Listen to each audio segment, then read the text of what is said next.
ॐ अज्ञानतिमिरान्धस्य ज्ञानाञ्जनशलाकया चक्षुरुन्मिलितं येन तस्मै श्रीगुरवे नमः। श्रीचैतन्यमनोभीष्टं स्थापितं येन भूतले स्वयं रूपकदा मह्यं ददाति स्वपदान्तिकं। वन्देऽहं श्रीगुरु श्रीयुतपदकमलं श्रीगुरुन् वैष्णवांश्च श्रीरूपं साग्रजातं सहगणरघुनाथान्वितं तं सजीवं साद्वैतं सावधूतं परिजनसहितं कृष्णचैतन्यदेवं श्रीराधाकृष्णपादान् सहगणललिता श्रीविशाखान्वितांश्च। हे कृष्ण करुणा सिंधो दीनबंधो जगत्पते गोपेश गोपिकाकांत राधाकांत नमोस्तुते। तप्त कांचन गौरांगी राधे वृंदावनेश्वरी वृषभानुसुते देवी प्रणमामि हरिप्रिये। वाञ्छाकल्पतरुभ्यश्च कृपा सिन्धुभ्य एव च पतितानां पावनेभ्यो वैष्णवेभ्यो नमो नमः। अनन्तकोटिवैष्णववृन्द की जय। नमः ओं विष्णुपादाय कृष्णप्रेष्ठाय भूतले श्रीमते जयपताका स्वामिन् इति नामिने। नमो आचार्यपादाय निताय कृपाप्रदायने गौरकथाधामदाय नगरग्रामतारिणे। नमः ओं विष्णुपादाय कृष्णप्रेष्ठाय भूतले श्रीमते भक्तिवेदान्तस्वामिन् इति नामिने। नमस्ते सारस्वते देवे गौरवाणी प्रचारिणे निर्विशेषशून्यवादी पाश्चात्यदेशतारिणे। जय श्री कृष्ण चैतन्य प्रभु नित्यानंद श्री अद्वैत गदाधर श्रीवासादि गौर भक्तवृंद। हरे कृष्ण कृष्ण कृष्ण हरे हरे हरे राम राम राम हरे हरे। हरे कृष्ण कृष्ण कृष्ण हरे हरे हरे राम राम राम हरे हरे। हरे कृष्ण कृष्ण कृष्ण हरे हरे हरे राम राम राम हरे हरे।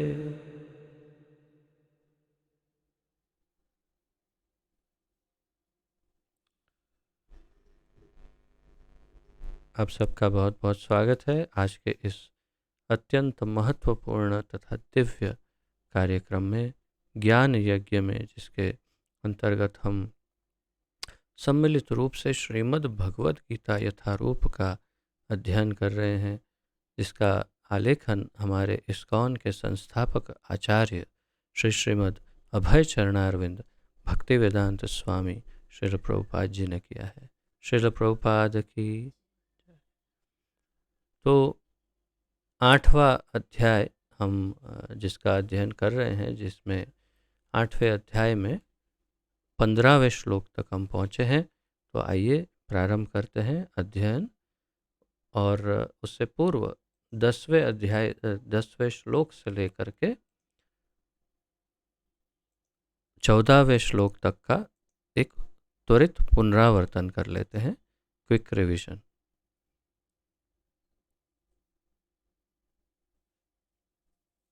तो कल हमने 10वें श्लोक से 8वें अध्याय के 10वें श्लोक से अध्ययन किया था 14वें श्लोक तक। तो ये इस प्रकार है। 10वें श्लोक में भगवान कहते हैं, प्रयाण काले मनसा चलेन भक्त्या युक्तो योग बलेन चैव भ्रुवोर्मध्ये प्राणम आवेश्य सम्यक स तम परम पुरुषम उपैति दिव्यम।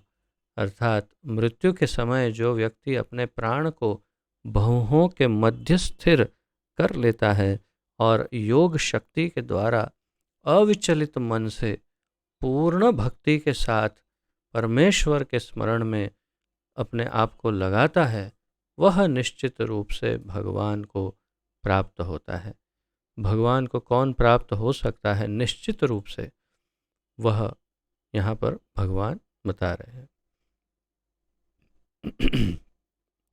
तत्पश्चात 11वें श्लोक में भगवान कहते हैं, जो वेदों के ज्ञाता हैं, जो ओमकार का उच्चारण करते हैं और जो संन्यास आश्रम के बड़े बड़े मुनि हैं, वे ब्रह्म में प्रवेश करते हैं।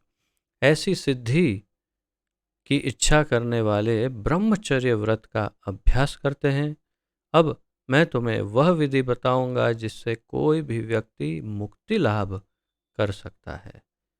इस प्रकार कहते हुए भगवान फिर आगे उन्हें अर्जुन को 12वें श्लोक में इसका प्रारंभ करते हैं समझाने का कि किस प्रकार मुक्ति लाभ कर सकता है एक योगी।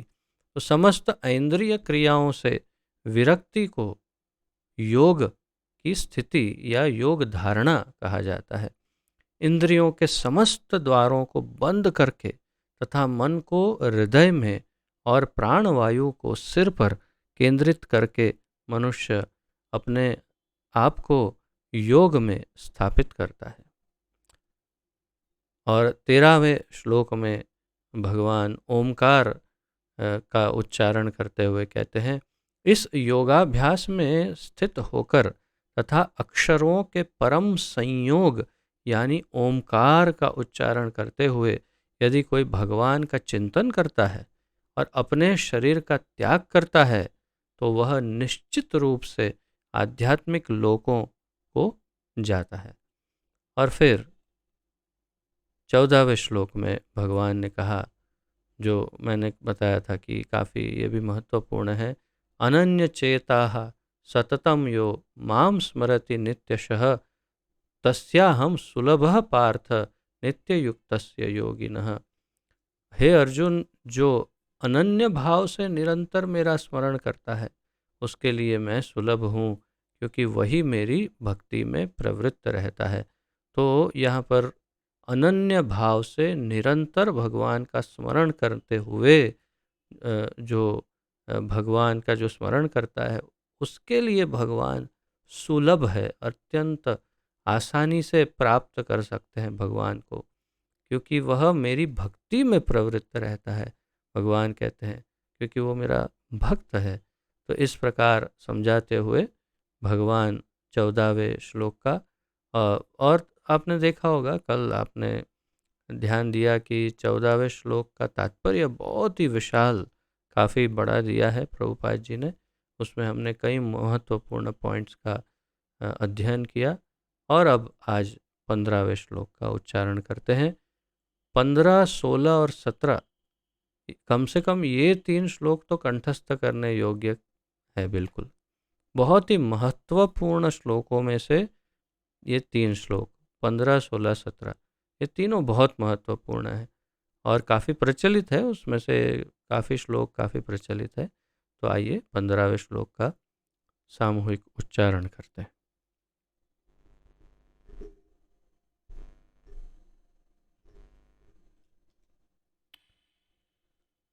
मामुपेत्य पुनर्जन्म दुःखालयमशाश्वतं नाप्नुवन्ति महात्मानः संसिद्धिं परमां गताः। माम् उपेत्य पुनर्जन्म दुःखालयमशाश्वतं नाप्नुवन्ति महात्मानः संसिद्धिं परमां गताः। शब्दार्थ, अनुवाद तथा तात्पर्य श्री प्रभुपाद जी के द्वारा। माम मुझको, उपेत्य प्राप्त करके, पुनः फिर, जन्म जन्म, दुख आलयम दुखों के स्थान को, अशाश्वतम क्षणिक न कभी नहीं, आपनुवंती प्राप्त करते हैं, महात्मानः महान पुरुष, समसिद्धम समसिद्धिम सिद्धि को, परमाम परम, गताः प्राप्त हुए।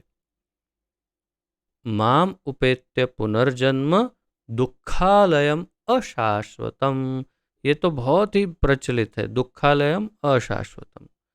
तो माम उपेत्य पुनर्जन्म दुःखालयम अशाश्वतम नाप्नुवन्ति महात्मानः समसिद्धिम परमां गतः। अब इसका अनुवाद देखते हैं।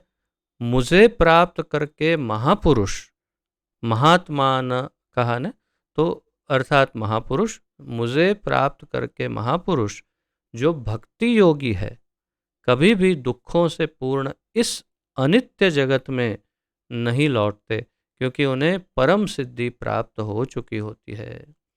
तो 15वां श्लोक वो श्लोक है जिसमें भगवान बता रहे हैं कि जिसने मुझे प्राप्त कर लिया। हमने पिछले 3-4 श्लोकों में देखा था कि भगवान को कैसे प्राप्त कर सकते हैं, बल्कि 5 श्लोकों से या अधिक श्लोकों से हम यही देख रहे हैं।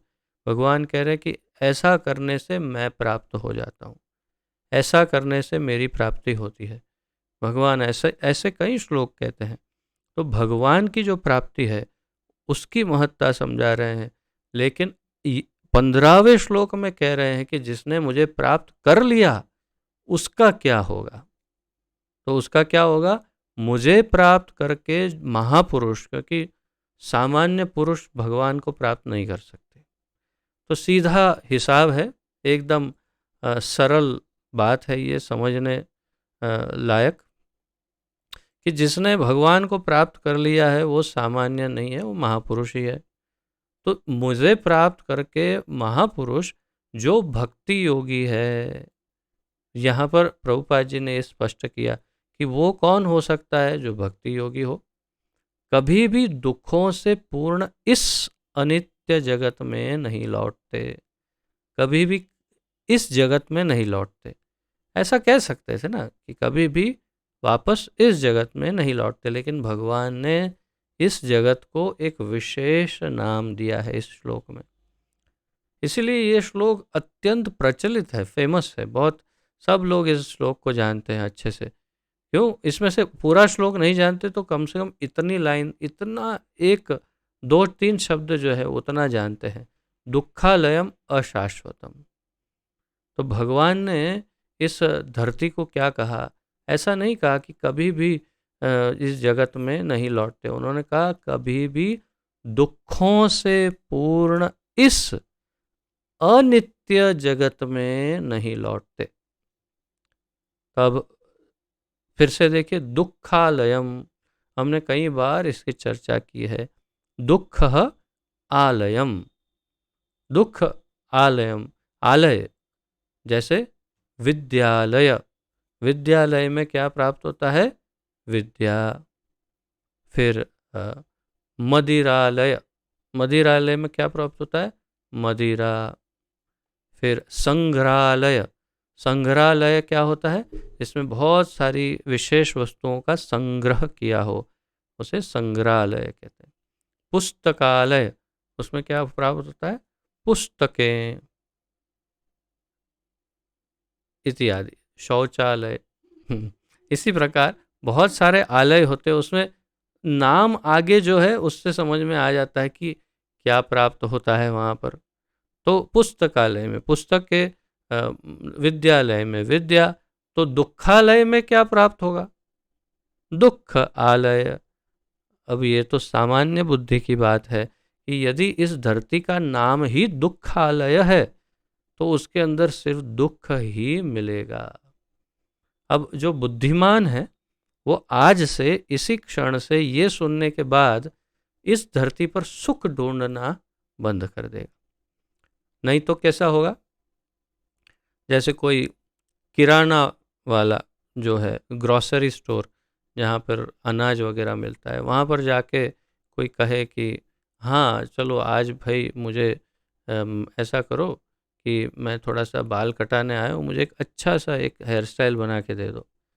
वो बोलेगा भाई आप बोर्ड नहीं पढ़ के आए क्या, आगे बोर्ड पढ़ा, क्या था, क्या हुआ, मैं तो सही आया हूँ, ये किराना स्टोर है ना, तो बाल काट के दे दो। इसको कौन समझाएगा, ये कहाँ से आ गया है। इसका अर्थ है कि यहाँ पर सिर्फ अनाज मिलता है, यहाँ बाल नहीं काटे जाते। और ऐसा क्यों, तो लगता है तुम पागल हो, तुम्हारा दिमाग खिसक गया है, जाओ यहाँ से। इसी प्रकार कोई भी व्यक्ति किसी भी ऐसी जगह पर जाए जहाँ पर वो वस्तु मिले ही नहीं और वहाँ पर उसका उसको मांगे, तो उसको थोड़ा नहीं पूरा पागल ही माना जाएगा। ऐसे कई उदाहरण दिए जा सकते हैं, जहाँ पर जो नहीं मिल रहा है वहाँ पर वो लेने यदि जाए तो उसे पागल माना जाएगा। और उसी प्रकार हम दुखालय में क्या लेने आए हैं? सुख। तो हम सब क्या है? आप बताइए, मैं नहीं बोलूँगा। तो आप तो हम सब जो इस दुखालय में सुख ढूंढ रहे हैं, हम सब बहुत ही बड़े पागल हैं। भगवान ने कहा दुखालयम अशाश्वतम। अशाश्वतम का क्या अर्थ है? अशाश्वतम का अर्थ शब्दार्थ में प्रभुपाद जी ने लिखा है क्षणिक, और अनुवाद में प्रभुपाद जी लिखते हैं अनित्य। अनित्य या क्षणिक। शाश्वत का अर्थ है जो हमेशा हमेशा हमेशा के लिए रहे, बना रहे, उसे शाश्वत कहते हैं, जो निरंतर हो, शाश्वत। जैसे उदाहरण के रूप में जैसे कोई कोई व्यक्ति बहुत सुंदर दिखता है, तो आप उसको 20 साल की उम्र में देखते हैं तो बहुत सुंदर है, 60 साल की उम्र में देखते तो भी बहुत सुंदर है, तो अरे तुम्हारी सुंदरता तो शाश्वत है, तुम तो बूढ़े होते ही नहीं। अर्थात कभी भी शाश्वत यानी जिसका कभी नाश ना हो, हमेशा बना रहे। अशाश्वतम का क्या अर्थ है? जो हमेशा बदलता रहे, कभी स्थिर एक जगह पर एक जैसा न रहे, उसे कहते हैं अशाश्वतम। यानी सतत परिवर्तनशील, जिसमें सतत निरंतर परिवर्तन हो, या क्षणिक हो, प्रभुपाद जी ने कहा। और अनित्य, जिसे प्रभुपाद जी ने अनुवाद में कहा, तो अनित्य यानी आज है कल ठिकाना नहीं है, कल क्या अगले क्षण भी होगा कि नहीं, उसकी कोई गारंटी नहीं। इस पूरे संसार में कोई तो ऐसी वस्तु हो जो शाश्वत है? कुछ भी नहीं। बड़े से बड़े पर्वत भी ढेर हो जाते हैं, और बड़े से बड़े समुद्र भी सूख सकते हैं, कुछ भी हो सकता है इस संसार में। पूरी की पूरी द्वारका नगरी समुद्र में चली गई, और ऐसे तो कई बड़े बड़े सिटी समुद्र के अंदर समाये हुए हैं। आप अगर डिस्कवरी आदि चैनलों में देखें तो वो लोग कभी कभी दिखाते हैं समुद्र के अंदर बड़े बड़े सिटी, बहुत बड़े बड़े शहर भी अंदर डूब गए। कुछ भी शाश्वत नहीं है, सब कुछ परिवर्तनशील है। क्या? समय, व्यक्ति, स्वभाव, परिस्थिति, वातावरण, ऋतु, हर चीज, हर एक चीज जिसकी भी बात करो, सब में परिवर्तन आएगा। इसलिए यदि कोई ऐसा सोचता है हाँ अब मैं सुखी हूँ और हमेशा सुखी रहूँगा, तो वो भी एक नंबर का वही है। तो हम दुखालय में सुख ढूंढते हैं, और अनित्य जो है, हमेशा परिवर्तन है, उसमें समझते हैं बस सब कुछ ऐसे ही बना रहेगा, हमने बहुत मेहनत करके किया है, इसलिए ये ऐसे ही रहने वाला है। कितनी मेहनत करके हम ऐसा बनाए हैं, अब तो ऐसा ही रहेगा बस। तो हम लोग सब नंबर 1 मूर्ख हैं और कुछ नहीं। तो ये बात इसीलिए यहाँ पर बहुत महत्वपूर्ण है। और ऐसे जगत में वो महात्मा लौट करके नहीं आते। भगवान कह रहे हैं मुझे प्राप्त करके महापुरुष जो भक्ति योगी है कभी भी दुखों से पूर्ण इस अनित्य जगत में नहीं लौटते, क्योंकि उन्हें परम सिद्धि प्राप्त हो चुकी होती है, क्योंकि वे परम सिद्ध हो चुके होते हैं। परम सिद्धि कौन सी है? परम सिद्धि एक ही है, जो कृष्ण की प्राप्ति कर ले वही परम सिद्धि है। उससे कृष्ण प्रेम की प्राप्ति, कृष्ण की प्राप्ति, कृष्ण लोक की प्राप्ति, कृष्ण भगवान के सानिध्य की प्राप्ति, वही तो परम सिद्धि है। और वो प्राप्त कर चुके होते हैं। और इसका कनेक्शन कहाँ है? मुझे प्राप्त करके महापुरुष। क्यों? उन्हें परम सिद्धि प्राप्त हो चुकी है। अगर इन दोनों को जोड़ो तो सीधा हिसाब है, मुझे प्राप्त करने वाला परम सिद्धि प्राप्त हो चुकी है, अर्थात परम सिद्धि है भगवान की प्राप्ति। तात्पर्य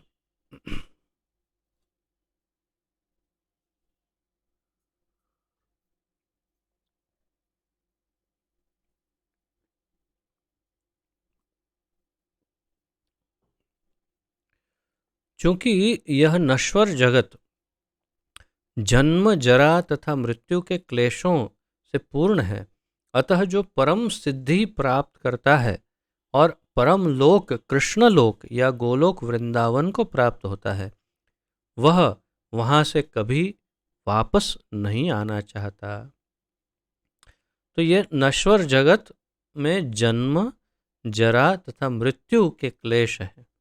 यहाँ जन्म है, यहाँ जरा है अर्थात बुढ़ापा है, और यहाँ मृत्यु है, और व्याधि यानी क्लेश है, तो उससे पूर्ण है। अतः जो परम सिद्धि प्राप्त करता है, यानी भगवान को जो प्राप्त कर लेता है, और परम लोक कृष्ण लोक, जो सबसे उच्च लोक है कृष्ण लोक, जिसका नाम है गोलोक वृंदावन, को प्राप्त होता है, वह वहां से कभी वापस नहीं आना चाहता। प्रभुपाद जी ने यह नहीं लिखा कभी नहीं आता, उन्होंने लिखा कभी नहीं आना चाहता। क्यों? ये अतिरिक्त बात, थोड़ा एक्स्ट्रा नॉलेज प्रभुपाद जी को उनके शिष्य हमेशा पूछते, और एक बार पूछा कि प्रभुपाद जी आपके बारे में कुछ बताइए। तो प्रभुपाद जी ने बहुत ही अंतरंग अपने उस दिव्य मूड में कहा कि वास्तव में मैं गोलोक वृंदावन से आया हूँ। प्रभुपाद जी ने कहा मैं गोलोक वृंदावन में था और कृष्ण ने मुझे कहा कि जाओ तुम धरती पर और ये कार्य है ये करके आओ। तो मैं बिल्कुल नहीं आना चाहता था, मैं बहुत उदास हो गया, और मैंने भगवान से कहा कि नहीं आना है, परंतु भगवान ने मुझे रिक्वेस्ट की कि जाके आओ, इतना थोड़ा है कार्य, वो करके आओ। तो इससे हमें पता चलता है कि वो नहीं आना चाहता, तो वे एक तरह से अपनी ही बात कर रहे थे कि कोई भी जो गोलोक वृंदावन का निवासी है, वो कभी इस पृथ्वी पर इस किसी ब्रह्मांड के किसी भी कोने में नहीं जाना चाहता, वो ब्रह्मा भी नहीं बनना चाहता, वो कुछ नहीं, इसमें आना ही नहीं चाहता। कृष्ण के साथ इतना खुश रहता है, परंतु कृष्ण की इच्छा से यहाँ हम सबके उद्धार के लिए प्रभुपाद जी ने अवतार धारण किया, और वे भगवान की शक्ति से सशक्त महाभागवत ऐसे शुद्ध भक्त पधारे और हम सबका उद्धार करके पुनः लौट गए। तो ये बहुत स्पष्ट है कि जो भगवान के धाम जाता है उसे फिर यहाँ वापस आने में कोई इंटरेस्ट नहीं होता। इस परम लोक को वेदों में अव्यक्त, अक्षर तथा परमागति कहा गया है। तो वेदों में अनेक नाम से इस भगवान के धाम को उद्देशित किया गया। कोई उसे अव्यक्त धाम कहते हैं कि जो व्यक्त नहीं है, आंखों से नहीं दिखता, और कोई उसे अक्षर धाम कहता है जैसे स्वामीनारायण वाले, तथा परमागति कहा गया है, तो जिसमें सबसे उच्च गति जहाँ पर होती है वो धाम, ऐसा भी कहा गया। दूसरे शब्दों में यह लोक हमारी भौतिक दृष्टि से परे हैं और अवर्णनीय है, किंतु यह चरम लक्ष्य है जो महात्माओं का गंतव्य है।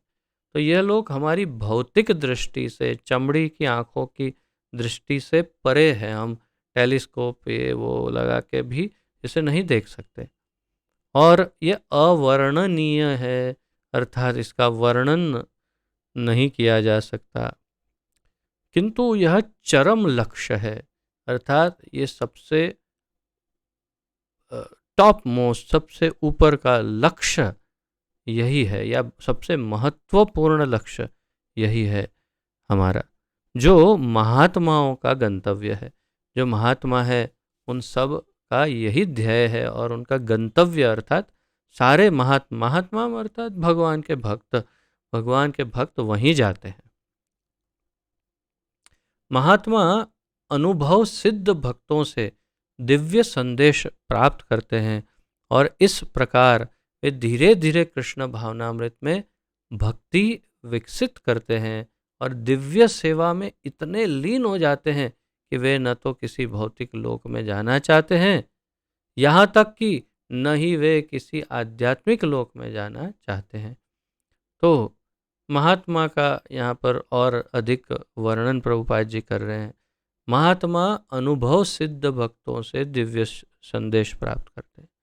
तो अनुभव सिद्ध भक्त अर्थात जो पूर्ववर्ती आचार्य है, जो हमारे परंपरा में गुरुजन हैं, उनसे वे दिव्य संदेश और अनुभव सिद्ध, अनुभव और साधना से सिद्ध हुए हैं, ऐसे महात्मा ऐसे भक्तों से दिव्य संदेश प्राप्त करते हैं और धीरे धीरे कृष्ण भावनामृत में भक्ति के द्वारा विकास करते हैं और दिव्य सेवा में लीन हो जाते हैं।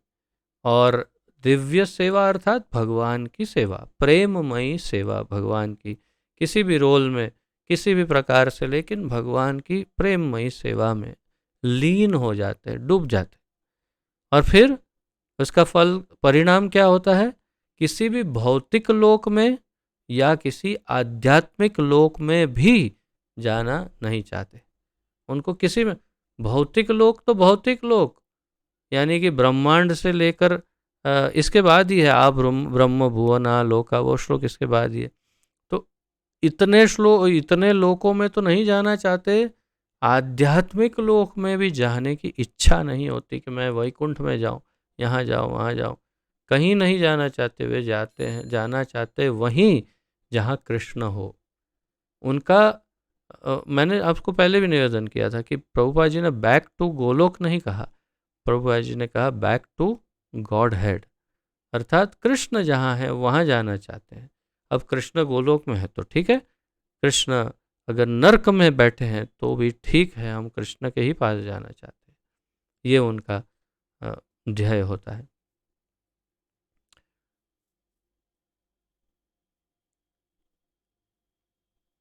वे केवल कृष्ण तथा कृष्ण का सामीप्य चाहते हैं, अन्य कुछ नहीं। देखिए प्रभुपाद जी यही बात कर रहे हैं एकदम स्पष्ट। वे केवल कृष्ण तथा कृष्ण का सामीप्य चाहते हैं, अन्य कुछ नहीं। कहाँ है कृष्ण, उससे लेना देना नहीं है भक्त को। गोलोक ध्येय नहीं है, उनका ध्येय कृष्ण है। अगर शुद्ध भक्त है तो वो गोलोक गोलोक गोलोक नहीं कहेगा, वो कृष्ण कृष्ण कृष्ण कहेगा कि कृष्ण कहाँ है, वहाँ जाना है मुझे, वो फिर चाहे किसी भी लोक में क्यों ना हो। यही जीवन की सबसे बड़ी सिद्धि है, प्रभुपाद जी कहते हैं यही जीवन की सबसे बड़ी सिद्धि है। इस श्लोक में भगवान कृष्ण के सगुणवादी भक्तों का विशेष रूप से उल्लेख हुआ है। इस श्लोक में सगुणवादी भक्त अर्थात जो निर्गुण निराकार वाले भक्त हैं उनका नहीं, जो सगुण साकार भगवान का के भक्त हैं उनका उल्लेख है। यानी ये महात्मा जो कहा वो भगवान के शुद्ध भक्त हैं। ये भक्त कृष्ण भावनामृत में जीवन की परम सिद्धि प्राप्त करते हैं। दूसरे शब्दों में वे सर्वोच्च आत्माएं हैं। इन आत्माओं को सर्वोच्च आत्मा कहा प्रभुपाद जी नहीं, भगवान ने भी कहा महात्मा। अब 16वां श्लोक देखते हैं, अत्यंत प्रचलित श्लोक और निश्चित रूप से कंठस्थ करने योग्य।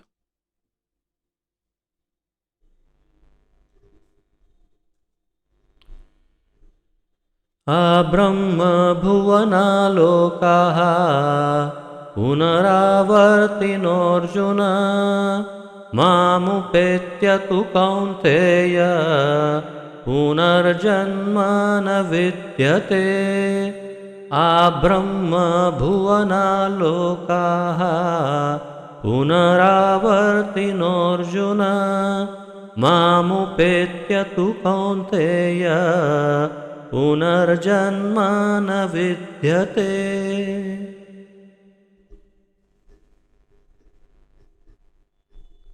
शब्दार्थ, ब्रह्म भुवनात्, ब्रह्म लोक तक, लोकाहा सारे लोक, पुनः फिर आवर्तिनः लौटने वाले। अर्जुन अर्जुन हे अर्जुन, माम मुझको उपेत्य पाकर तू लेकिन कौन्तेय हे कुंती पुत्र पुनः जन्म यानी पुनर्जन्म न कभी नहीं विद्यते होता है। अनुवाद। इस जगत में सर्वोच्च लोक से लेकर इस जगत में सर्वोच्च लोक से लेकर निम्नतर सारे लोक दुखों के घर हैं, जहाँ जन्म तथा मरण का चक्कर लगा रहता है। किंतु हे कुंती पुत्र, जो मेरे धाम को प्राप्त कर लेता है वह फिर कभी जन्म नहीं लेता। यहाँ जो बात कही भगवान ने, ये बात उन्होंने भगवत गीता में न जाने कितनी बार कही है। इसकी गिनती करनी चाहिए एक बार कि कितनी बार उन्होंने कहा कि जो मेरे धाम आता है वो वापस नहीं आता। आप देख सकते हैं कई कई श्लोकों में यम प्राप्य न निवर्तन्ते तद्धाम यद गत्वा न निवर्तन्ते तद्धाम परमम। यहाँ पे कहा माम उपेत्य तो कौन्तेय पुनर्जन्म न विद्यते। आगे भी एक दो श्लोक और हैं, कई श्लोक ऐसे हैं भगवद गीता में जिसमें कहा कि मेरे पास जो आ जाता है या मेरे धाम में जो आ जाता है वो वापस कभी नहीं आता। तो फिर से इस जगत में सर्वोच्च लोक से लेकर निम्नतम सारे लोक दुखों के घर हैं। आ ब्रह्म भुवना लोका, ये ब्रह्मलोक से लेकर सबसे निम्न लोक तक सब क्या है? दुखों के घर, जहां जन्म तथा मरण का चक्कर लगा रहता है। पुनरावर्तिनो अर्जुन, पुनरावर्तन मतलब वापस वापस आ जाना, फिर आना, वापस जाना, फिर आना, फिर जाना, फिर जाना, फिर आना, ऐसा चक्कर लगा रहता है। किंतु हे कुंती पुत्र, जो मेरे धाम को प्राप्त कर लेता है, माम उपेत्य तो कौन्तेय पुनर्जन्म न विद्यते, वह कभी जन्म नहीं लेता। अभी आप सोच लीजिए, आपको फिर जन्म लेना हो तो कोई कुछ चिंता करने की जरूरत नहीं है। कुछ भी नहीं करेंगे तो भी निश्चित रूप से दूसरा जन्म मिल जाएगा। लेकिन अगर दोबारा जन्म नहीं लेना हो तो बहुत कुछ करना पड़ेगा, और वो और कुछ नहीं है, भगवान की शुद्ध भक्ति और गुरु के मार्गदर्शन में उस भक्ति का अनुशीलन करना होगा। कृष्ण भावनामृत को अपने जीवन में अपनाकर उसके नियमों और अंगों का पालन करना होगा। कृष्ण भावना भावित होना होगा तो हमें दोबारा पुनर्जन्म न विद्यते, दोबारा जन्म नहीं लेना पड़ेगा। क्यों? क्योंकि माम उपेत्य, तो हम कृष्ण के पास चले जाएंगे। तो कृष्ण के पास जाने के लिए रास्ता कृष्ण भावना है और कुछ नहीं। तात्पर्य, समस्त योगियों को, चाहे वे कर्मयोगी हो, ज्ञान योगी हो या हठ योगी, अंततः भक्ति योग या कृष्ण भावनामृत में भक्ति की सिद्धि प्राप्त करनी होती है।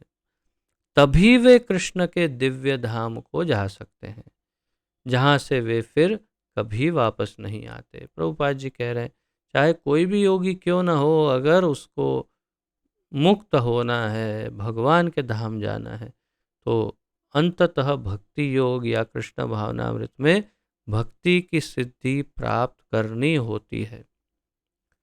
तभी वे कृष्ण के दिव्य धाम जा सकते हैं, जहाँ से फिर वो वापस नहीं आते। किंतु जो सर्वोच्च भौतिक लोक हो, अर्थात देवलोकों को प्राप्त होता है, उसका पुनर्जन्म होता रहता है।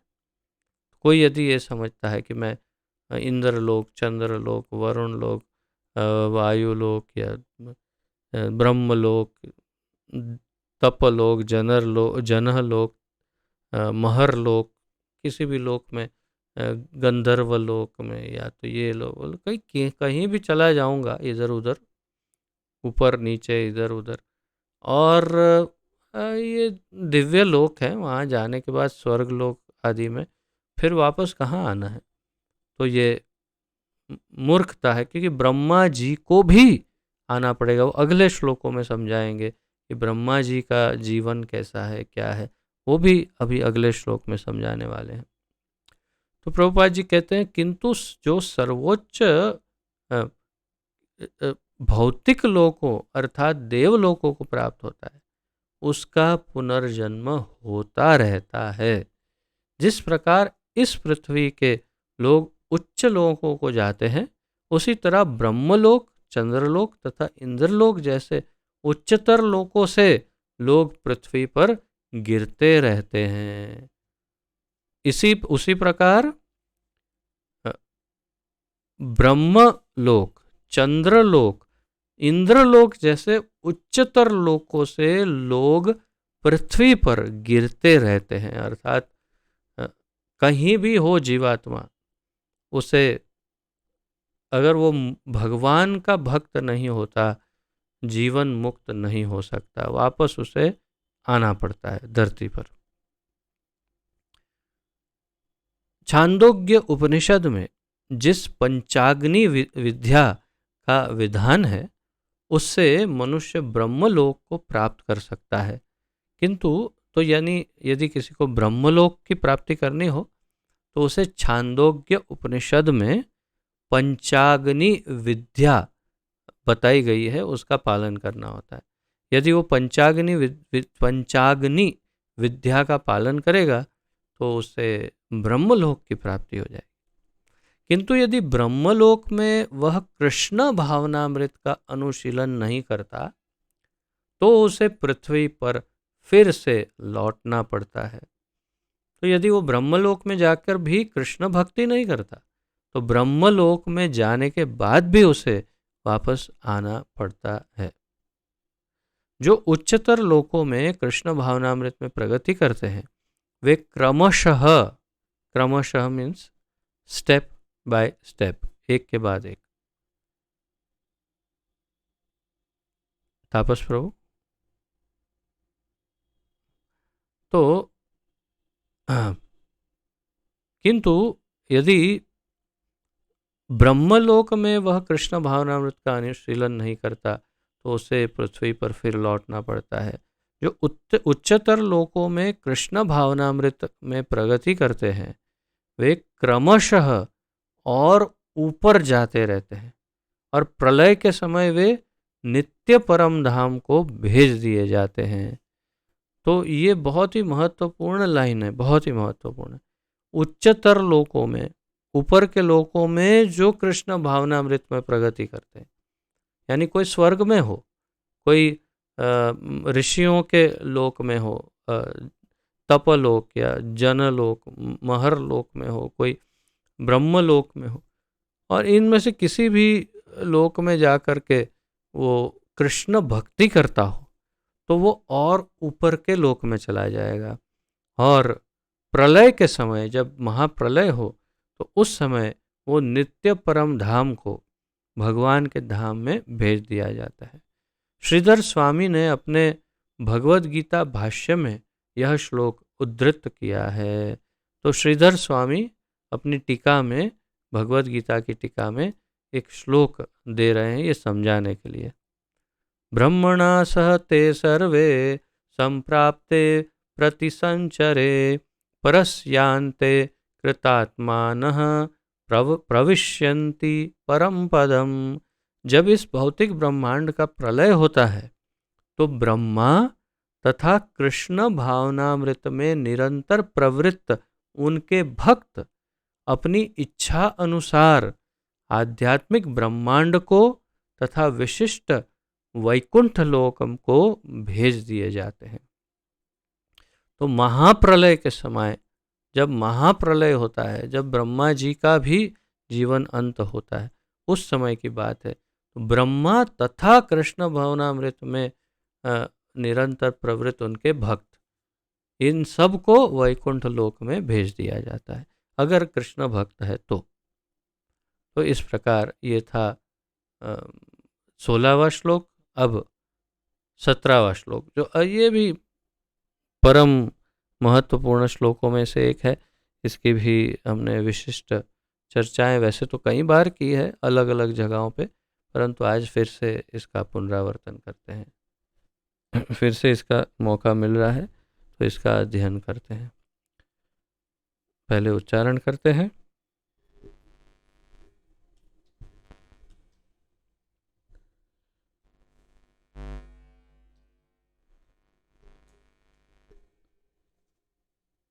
सहस्रयुगपर्यन्तम् अहर्यद्ब्रह्मणो विदुः।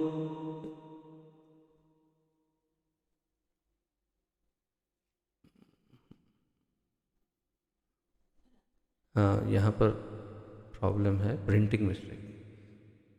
रात्रिं युगसहस्रान्तं ते होरात्रविदो जनाः सहस्रयुगपर्यन्तम् अहर्यद्ब्रह्मणो विदुः। रात्रिं युगसहस्रान्तां ते होरात्रविदो जनाः सहस्रयुगपर्यन्तम् अहर्यद्ब्रह्मणो विदुः। रात्रिं युगसहस्रान्तां ते होरात्रविदो जनाः। मेरे पास जो कॉपी है उसमें प्रिंटिंग में थोड़ी गलती है, इसलिए शब्दार्थ सहस्र 1000, युग यानी युग, पर्यंतम सहित, अहह दिन, यत जो, ब्रह्मणः ब्रह्मा का, विदुः वे जानते हैं, रात्रिम रात्रि, युग यानी युग, सहस्रांताम इसी प्रकार 1000 बाद इसी प्रकार 1000 बाद समाप्त होने वाली, कुछ यहाँ भी गड़बड़ है, ते वे, अहह रात्र, दिन रात, अह मतलब दिन और रात्र मतलब रात्रि, विदह जानते हैं, जनाह लोग। अनुवाद। मानवीय गणना के अनुसार 1000 युग मिलकर ब्रह्मा का एक दिन बनता है और इतनी ही बड़ी ब्रह्मा की रात्रि भी होती है। अब ध्यान से सुनिए, मानवीय गणना हमारी गणना के अनुसार 1000 युग मिल करके ब्रह्मा का एक दिन होता है, स्वयं भगवान बता रहे हैं। और इतनी ही बड़ी ब्रह्मा की रात्रि भी होती है और रात को कोई एक्टिविटी नहीं होती, अर्थात रात को सृष्टि की रचना कुछ भी नहीं होता, सब शांत होता है। फिर दिन होता है ब्रह्मा जी का, तब फिर से प्रारंभ होता है, 1000 युग तक उनका दिन चलता रहता है। और 1000 मतलब 1000 युग चक्र, 1000 युग चक्र, एक चक्र के अंदर एक साइकिल में 4 युग होते हैं, सतयुग, त्रेता, द्वापर, कली। ऐसा एक चक्र, ऐसे 1000 चक्र यानी कि 4000 युग वास्तव में, तब उतना होता है दिन और उतनी होती है ब्रह्मा जी की रात्रि। 1000 युग तक सब एक्टिविटी चलती है और बाद में 1000 युग जितना समय ब्रह्मा जी सो जाते हैं, तब कुछ नहीं होता। ये सब आगे इसमें प्रभुपाद जी तात्पर्य में समझाएंगे, तो आइए उसका स्टडी करते हैं। भौतिक ब्रह्मांड की अवधि सीमित है, यह कल्पों के चक्र रूप में प्रकट होती है। भौतिक ब्रह्मांड की जो अवधि है, टाइम है, वो कल्प कहे जाते हैं, कल्पों के चक्र में प्रकट होती है। यह कल्प ब्रह्मा का एक दिन है जिसमें चतुर्युग, सत्य, त्रेता, द्वापर तथा कली के 1000 चक्र होते हैं। तो ये एक चक्र जिसमें 4 युग होते हैं, सत्य, त्रेता, द्वापर, कली, और ऐसे 1000, मतलब टोटल 4000। सत्य युग में सदाचार, ज्ञान तथा धर्म का बोलबाला रहता है, और अज्ञान तथा पाप का एक तरह से नितांत अभाव होता है।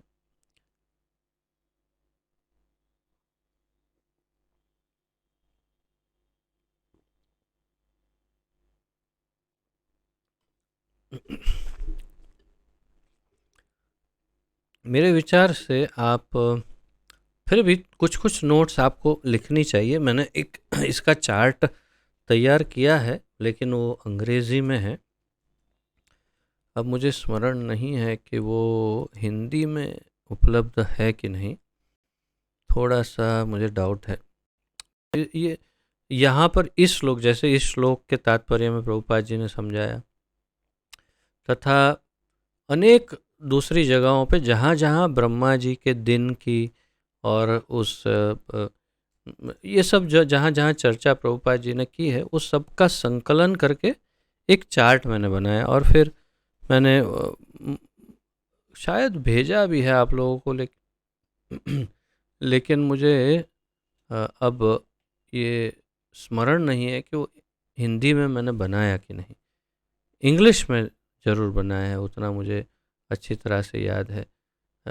तो मैं प्रयास करता हूँ उसको ढूंढने का, नहीं तो फिर हम गौरांग प्रभु को निवेदन करेंगे कि वे इसका हिंदी भाषांतर करके वो चार्ट तैयार करके फिर सबको भेजा जाए, क्योंकि बहुत सुंदर ये मैंने ये रहा। मुझे हिंदी वाला तो अंग्रेज़ी वाला तो मिल गया, ये भी तो है तो सही, लेकिन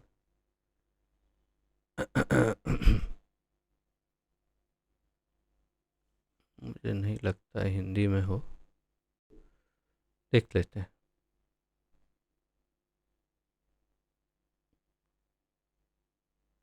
तो आप लोग अपने ढंग से इसके नोट्स लिखना आरंभ कीजिए, फिर हम इस सब मिला करके एक संगठित नोट बनाएंगे, आप लोग बनाएंगे अर्थात।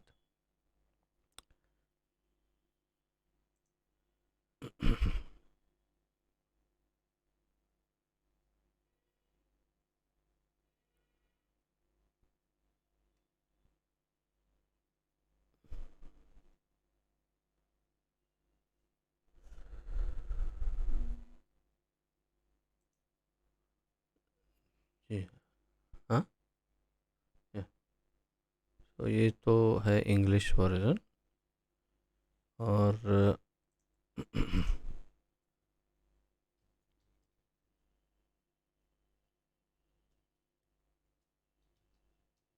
इसमें मैंने अतिरिक्त बहुत कुछ जानकारी भी जो प्रभुपाद जी ने जहाँ जहाँ जो जो भी लिखा है वो सब का संकलन कर लिया है इसमें मैंने। तो मैं देख पा रहा हूँ कि काफ़ी सारी नोट है इसमें, वो सब मैं आपको व्हाट्सएप ग्रुप में भिजवा दूंगा।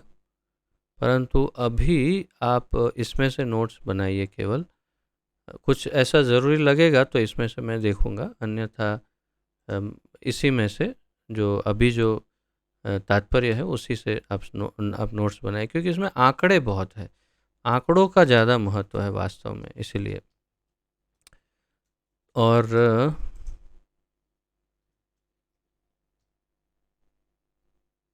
एक और चीज़ इसमें देखनी है,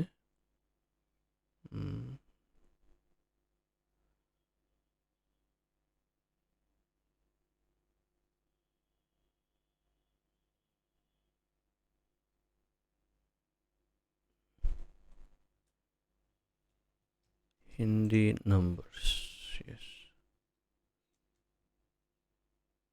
ओ, आई डिड दिस। तो अभी फ़िलहाल इसी तात्पर्य से हम नोट्स बनाते हैं, और आप सब इसी में ध्यान दीजिए। तो जैसे प्रभुपाद जी यहाँ पर बता रहे हैं, एक कल्प यानी एक दिन ब्रह्मा जी का, उसमें 1000 चतुर्युगी होती है। 1000 चतुर्युग, सत्य त्रेता द्वापर कली, ऐसे 4 गुना 1000। तो ये यहाँ पर कुछ और यहाँ गणनाएं बताई हैं। सत्य युग में क्या गुण बताए हैं वो आप नोट करिएगा। सत्य युग के गुण हैं सदाचार, ज्ञान तथा धर्म का बोलबाला रहता है। सदाचार, ज्ञान और धर्म।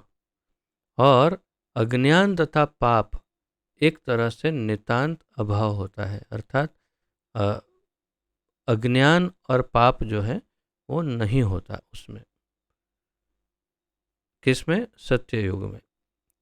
यह युग 17,28,000 वर्षों तक चलता रहता है। सत्य युग की अवधि है, टाइम पीरियड है 17,28,000, 17,28,000 वर्ष। त्रेता युग में पापों का प्रारंभ होता है, और यह युग, तो त्रेता युग में पाप प्रारंभ होते हैं और उसका समय होता है, अवधि है 12,96,000 वर्ष, 12,96,000 ईयर्स तक चलता है। द्वापर युग में सदाचार तथा धर्म का ह्रास होता है और पाप बढ़ते हैं। तो द्वापर में जो सदाचार है और धर्म है उसका धीरे धीरे पतन होना प्रारंभ हो जाता है और पाप बढ़ने लग जाते हैं। यह युग 8,64,000 वर्ष तक चलता है, 8,64,000 ईयर्स। सबसे अंत में कलयुग, जिसे हम विगत 5,000 वर्षों से भोग रहे हैं, आता है। इसमें कलह, अज्ञान, अधर्म तथा पाप का प्राधान्य रहता है और सदाचार का प्रायः लोप हो जाता है। तो और बाद में जो इस कलयुग जिसमें हम हैं अभी, जिसमें अभी तक लगभग 5, सवा 5, 5,500 वर्ष के आसपास बीत गया है, उसमें कलह यानी झगड़ा, अज्ञान, अधर्म तथा पाप का प्राधान्य रहता है और सदाचार का प्रायः लोप हो जाता है। कोई सदाचारी नहीं होता, लगभग, मुख्य रूप से अधिक लोग। यह युग 4,32,000 वर्षों तक चलता है। 4,32,000 वर्ष तक यह युग चलता है। तो अब अगर आप इसकी गणना, अच्छा, इस युग में पाप यहाँ तक बढ़ जाता है, प्रभुपाद जी कहते हैं कि इस युग के अंत में भगवान स्वयं कल्कि अवतार धारण करते हैं, असुरों का संहार करते हैं, भक्तों की रक्षा करते हैं और दूसरे सत्युग का शुभ आरंभ होता है। तो दूसरे सत्युग की साइकिल, फिर सत्य त्रेता द्वापर कली, फिर वापस नया सत्युग। तो कलयुग के अंत तक इतना पाप बढ़ जाता है कि भगवान कल्कि आकर के सब समाप्त करके फिर नए युग का प्रारंभ करते, फिर नया सत्युग आरंभ होता है। अब आप गणना देखें तो बहुत ही आसान है, बहुत ही आसान है याद रखना। आपको केवल 4,32,000 ही याद रखना है और कुछ याद रखने की आवश्यकता नहीं। 4,32,000 वर्ष याद रखो, उसके अंदर 4,32,000 अगर आप ऐड करो तो 8,64,000 हो जाएगा। तो 8,64,000 का द्वापर युग, उसमें फिर 4,32,000 और उसके अंदर ऐड करो तो हो जाएगा 12,96,000। उतने का त्रेता युग, 12,96,000 में फिर 4,32,000 अंदर और शामिल कर दो तो हो जाएगा 17,28,000 वर्ष। तो ये जो अवधि है एक एक युग की, वो 4,32,000 के ही आंकड़े से जुड़ी हुई है सारी अवधि। 4,32,000 दो बार, 4,32,000 तो द्वापर, 3 बार 4,32,000 तो त्रेता, 4 बार 4,32,000 तो सत्ययुग, यानी 17,28,000। तो इस प्रकार ये बहुत सरल है याद रखना, आप इसको इस प्रकार याद रख सकते हैं। प्रभुपाद जी आगे बताते हैं, इस तरह की क्रिया निरंतर चलती रहती है, ये चलता ही रहता है। ये चारों युग एक सहस्र चक्र कर लेने पर ब्रह्मा के एक दिन के तुल्य होते हैं। जब ये चारों युग 1,000 बार हो जाते हैं तो ब्रह्मा जी का एक दिन समाप्त हो जाता है। इतने ही वर्षों की उनकी एक रात्रि होती है। ब्रह्मा ऐसे 100 वर्ष जीवित रहते हैं और तब उनकी मृत्यु होती है। प्रभुपाद जी बता रहे हैं ब्रह्मा जी ऐसे 100 वर्ष तक जीवित रहते हैं और तब जाकर के उनकी मृत्यु हो जाती है।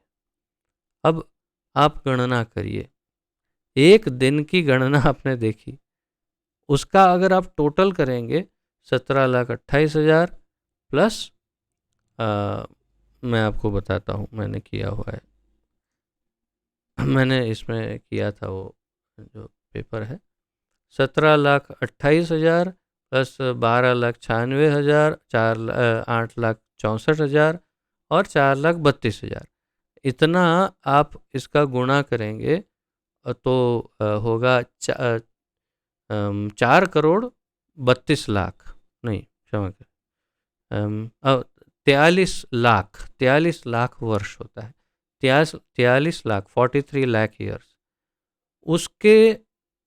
उसको 1,000 से गुना करना है। तो ये जो 1,000 का ये गुना जो है उसे महायुग, ये जो चार युग मिलके एक महायुग होता है, 4 युग मिलते हैं तो एक महायुग होता है।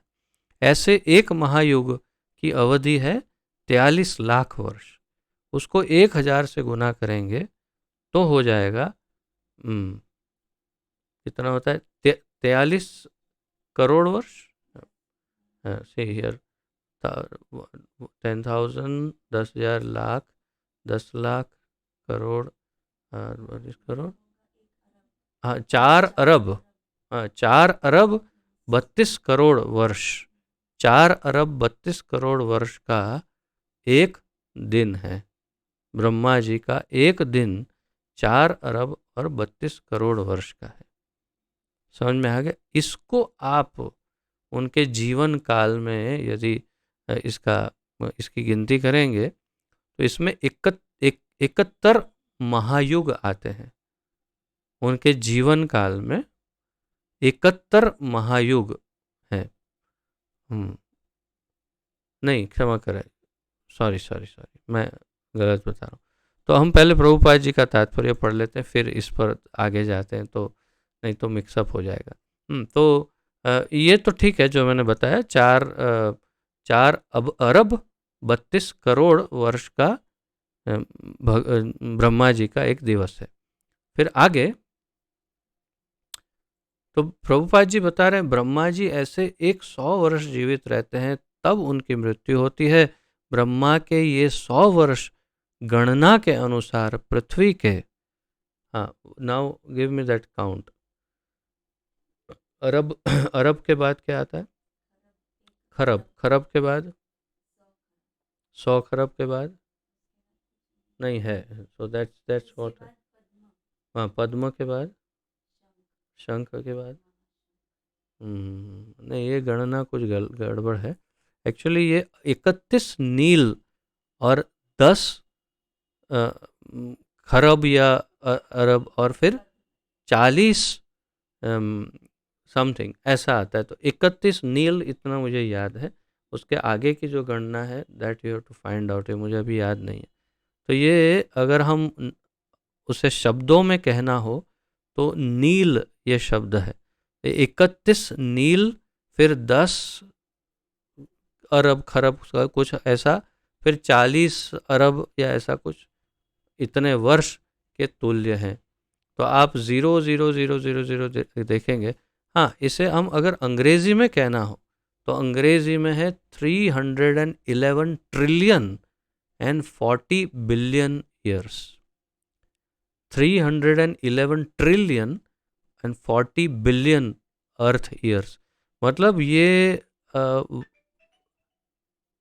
ये जो है ये पाश्चात्य जगत की गणना है जिसमें मिलियन, बिलियन, ट्रिलियन ये सब है।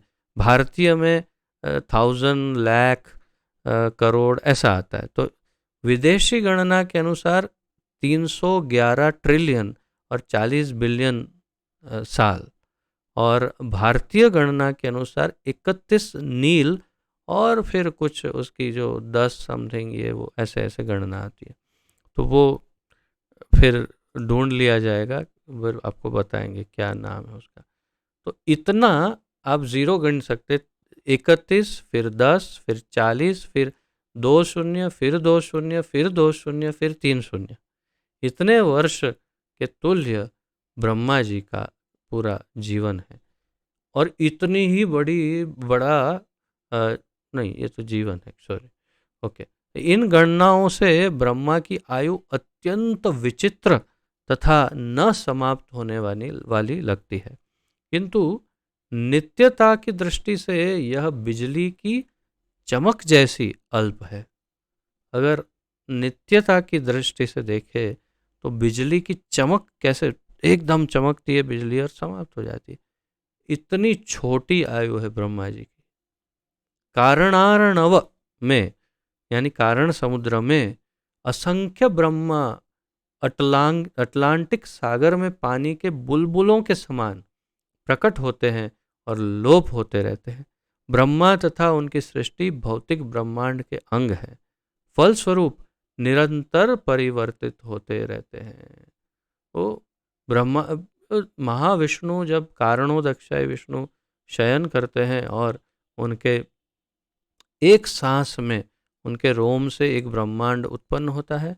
सांस जब अंदर लेते हैं तो ब्रह्मांड अंदर चला जाता है, और उतने एक सांस के समय में महाविष्णु के ब्रह्मा जी प्रकट होते हैं, पूरी सृष्टि की रचना करते हैं, 100 साल जीते हैं और फिर मृत्यु हो जाती है, और फिर ब्रह्मा जी और ब्रह्मांड सब कुछ अंदर चला जाता है। तो एक सांस और इसकी अवधि है इतने वर्ष। आप और हम कहाँ हैं, कितनी हाय हाय करते हैं, बताओ किस बात के लिए। हाँ, इस भौतिक ब्रह्मांड में ब्रह्मा भी जन्म, जरा, रोग तथा मरण की क्रिया से अछूते नहीं हैं। वो भी बूढ़े होते, अभी बोलते हैं कि अभी ब्रह्मा जी की उम्र 50 वर्ष की है। ऐसा कहा जाता है कि अभी जो ब्रह्मा जी हैं उनकी उम्र 50 वर्ष की है, और 50-60 ऐसा कुछ है। और अभी उनके दिन में मध्याह्न चल रहा है, अर्थात कि अभी आधा दिन बीत गया है और बाकी आधा दिन बाकी है। अच्छा, उनके एक दिन में 14 मनु होते हैं, 14 मनु आते हैं। तो अभी 7वें मनु का समय, मतलब वही आधा दिन निकल गया है, चल गया है, अभी इतना समय हो रहा है। तो प्रभुपाद जी कहते हैं, किंतु चूंकि ब्रह्मा इस ब्रह्मांड की व्यवस्था करते हैं, इसलिए वे भगवान की प्रत्यक्ष सेवा में लगे रहते हैं। फलस्वरूप उन्हें तुरंत मुक्ति प्राप्त हो जाती है। यहाँ तक कि सिद्ध सन्यासियों को भी ब्रह्मलोक भेज दिया जाता है, जो इस ब्रह्मांड का सर्वोच्च लोक है। किंतु कालक्रम से ब्रह्मा तथा ब्रह्मलोक के सारे वासी प्रकृति के नियम अनुसार मरणशील होते हैं। अर्थात कि ब्रह्मा जी और उनके लोक के सभी वासी, सभी की मृत्यु हो सकती है। तो बस अब मेरे तो वास्तव में मैंने सोचा था आज 19 तक ले लेंगे, परंतु जो इंटरनेट का बीच बीच में बहुत प्रॉब्लम हुआ उसके कारण आज 2 श्लोक कम करेंगे।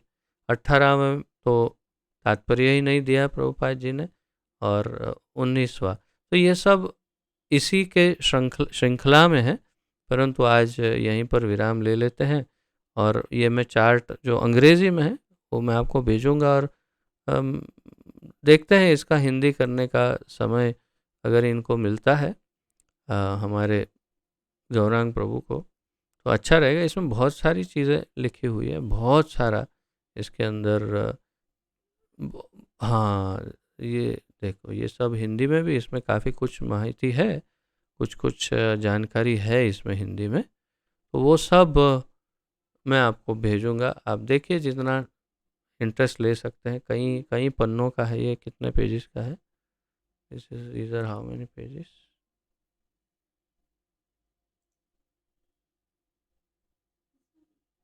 आई डोंट नो, लिखना तो चाहिए,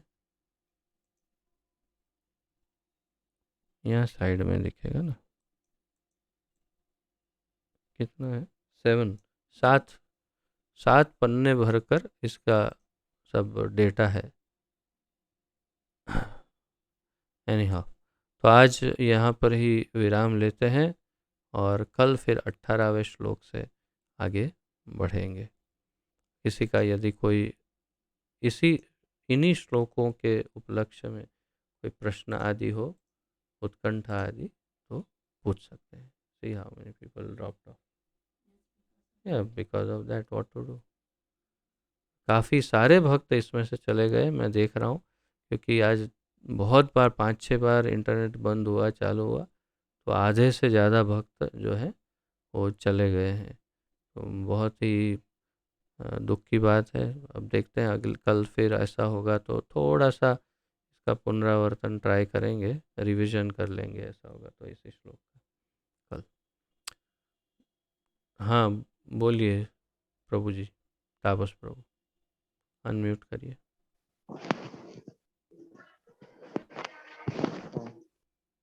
हरे कृष्ण प्रभु जी, धन्यवाद, प्रणाम, इसका भगवान की जय। जय। प्रभु जी, मुझे जानने की इच्छा है, ब्रह्मा जी का 100 वर्ष आयुष्काल में कितना मनु आते हैं, मतलब 71। 71। ओके। जैसे कि अभी आपने बताया, एक दिन में 14 मनु और अभी 7वें मनु है, इस तरह 71 मनु आते हैं। ओके प्रभु। और किसी का कोई प्रश्न, कुछ उत्कंठा?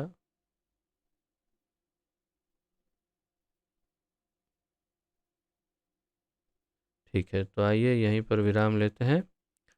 जगत गुरु श्रील प्रभुपाद की जय। पतित पावन गुरुदेव की जय। निताय गौर प्रेमानंदे। हरि हरि बोल।